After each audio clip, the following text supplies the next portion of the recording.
कृपा करे उद्धार। लेखक भानुदत्त त्रिपाठी, मधुरेश। कृपा करुणा का प्रत्यक्ष फल है। पहले करुणा तब कृपा। जिसके हृदकोश में सच्ची करुणा है वही कृपा कर सकता है, करता है। करुणा के सागर से निकली हुई कृपा रूपी मोती अनमोल है।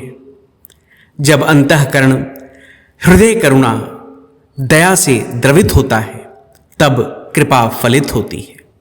इस संसार के समस्त कार्यकलाप करुणा और कृपा से अनुप्राणित है। हमारा मानवीय जीवन तो स्वयं परमात्मा की करुणाजन्य कृपा का स्वतः प्रमाण है। वर्तमान युग के महर्षि गोस्वामी तुलसीदास ने इसी तथ्य का उद्घाटन करते हुए श्री रामचरितमानस में कहा है, कबहुक करी करुणा नर देहि, देत ईस बिन हेतु सनेहि। अर्थात परमात्मा जब देखता है कि 84 लाख योनियों में भटकता तड़पता जीवात्मा अतीव व्याकुल व्यथित है और अपने दुख मुक्ति का कोई भी उपाय नहीं कर सकता, तब जीवात्मा के बिना पुरुषार्थ प्रयास किए भी स्वेच्छा या स्नेह करने वाला करुणावतार परमात्मा अकारण करुणा दया करके जीवात्मा को मानव योनि में जन्म प्रदान कर देता है, ताकि वह अपनी अधोगति अपगति के उद्धार के लिए अपेक्षित विधान संधान करके आत्मोद्धार का द्वार अनावृत कर सके। इसके लिए वह परमात्मा की कृपा पाने हेतु उसकी शरण में जाता है। परमात्मा उसकी आर्त पुकार या दया से द्रवित होकर कृपा करता है और मानव की अभीष्ट सिद्धि होती है। यह कृपा दया से द्रवित अंतःकरण का साक्षात फल है। वस्तुतः कृपा ही किसी अपगति दुर्गति से मनुष्य का उद्धार करती है। गोस्वामी तुलसीदास ने रामचरितमानस में कृपा के एक पुण्यप्रद प्रसंग का प्रशस्त निरूपण किया है। महर्षि विश्वामित्र ने बताया है कि गौतम नारी रूप बस उपला देह धरि धीर, चरण कमल रज चाहती कृपा करहु रघुवीर। ऋषि पत्नी की अधोगति अपगति को सुन देखकर करुणा सिंधु श्री राम का हृदय दया द्रवित हो गया और इस रघुवीर श्री राम ने अधीरता पूर्वक कृपा करके ज्यों ही अपने चरण कमल से शिला का स्पर्श किया, त्यों ही शिला कमनीय कोमल कामिनी के रूप में परिवर्तित होकर करांजलि सहित प्रभु राम की वंदना अभिनंदना करने लगी और वह अहल्या थी। महर्षि गौतम ने एक विशेष कारणवश पत्नी अहिल्या को श्रापित करते हुए कहा था, तू शिलामयी होकर शाप मुक्ति की इच्छा सहित परमात्मा श्री राम के दर्शन की प्रतीक्षा करती रहे। तदनुसार अहिल्या परमात्मा श्री राम की कृपा पात्र बनी। यह करुणा रूपी कृपा का पुष्ट प्रमाण है। वास्तव में करुणा फूल है और कृपा फल है। संतों शास्त्रों ने कृपा के 3 भेद बताए हैं, निज कृपा, गुरु कृपा और प्रभु कृपा।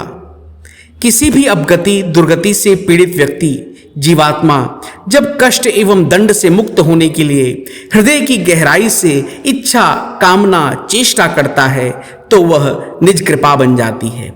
जब मनुष्य मुक्ति की कामना से किसी ज्ञानी गुरु के संपर्क में आता है तब ज्ञान रूपी ज्ञानी गुरु कृपा करके मुक्ति मार्ग का दर्शन कराते हुए समग्र करुणा एवं कृपा समर्थ परमात्मा की ओर मोड़ देते हैं तो वह गुरु कृपा होती है। जब वह साधक जीवात्मा परमात्मा से पुकार प्रार्थना करता है, उसकी प्रार्थना पूर्ण पुकार पर परमात्मा उसे अपेक्षित मुक्ति सिद्धियां प्रदान कर अपने कृपा प्रसाद से प्रसादित करता है, तब वह प्रभु कृपा होती है। यही जीवात्मा का परमात्मा के प्रति समर्पण एवं शरणागति भी है। वस्तुतः कृपा परमात्मा का परम प्रसाद है, जिससे लोक सुखी सुरक्षित एवं सुस्थित होता है। संपूर्ण सृष्टि में करुणा और कृपा का ही वितान है। करुणा एवं कृपा ही मानवता को पुष्ट तथा देवत्व को तुष्ट करती है। सच्चिदानंद परमात्मा का ही अंश जीवात्मा भी अपनी समर्पित साधना से संसार व्यवहार में सामर्थ्यवान बन जाता है। तब वह भी परमात्मा की कृपा से ही संसार समाज के अन्य असमर्थ लोगों को अपनी करुणाजन्य कृपा का प्रसाद प्रदान करता है, जिससे दुखी दरिद्र जनों का दुख दुर्गति से उद्धार होता है। किंतु इसके मूल में परमात्मा की ही कृपा का संबंध निहित होता है। करुणा जब तक कृपा रूप में परिणत नहीं होती तब तक वह बंध्या ही कही जाएगी।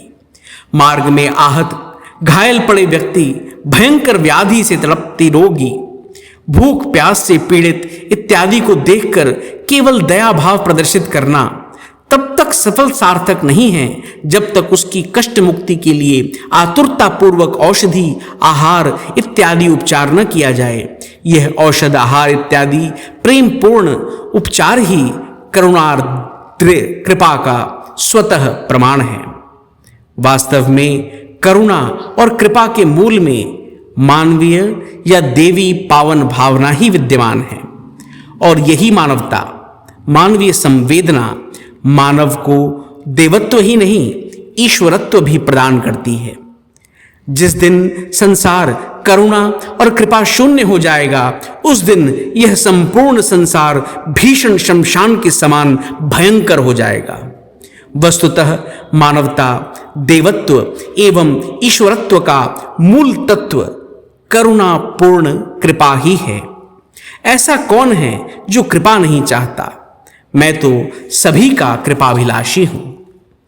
भौतिक विज्ञान की प्रधानता वाले इस वर्तमान विश्व में मानव लोक बहुविध सुख साधनों के बावजूद अनेक आधियों, व्याधियों एवं उपाधियों से ग्रस्त, त्रस्त एवं अस्त व्यस्त होकर दुख दुर्गति से मुक्ति हेतु छटपटा रहे हैं। भौतिकता की मरुभूमि में वह सच्ची सुख शांति के संधान में चारों ओर भ्रम भटक रहा है, किंतु मरुमरीचिका में भटकते हुए प्यासे मृग की भांति वह और भी अधिकाधिक व्याकुल, व्यथित एवं श्रमित हो रहा है। वह जहां भी जाता है वहीं छलना का शिकार हो रहा है। ऐसे रूखे सूखे, निर्मम एवं क्रूर स्वार्थ परायण विश्व वातावरण में भी कई संत महात्मा एवं महापुरुष अपने अपने सामर्थ्य एवं स्तर से यथासंभव लोकोपकार एवं उपचार करते रहे हैं और कर रहे हैं, जिसमें विश्व प्रसिद्ध स्वामी विवेकानंद द्वारा स्थापित रामकृष्ण मठ और रामकृष्ण मिशन है।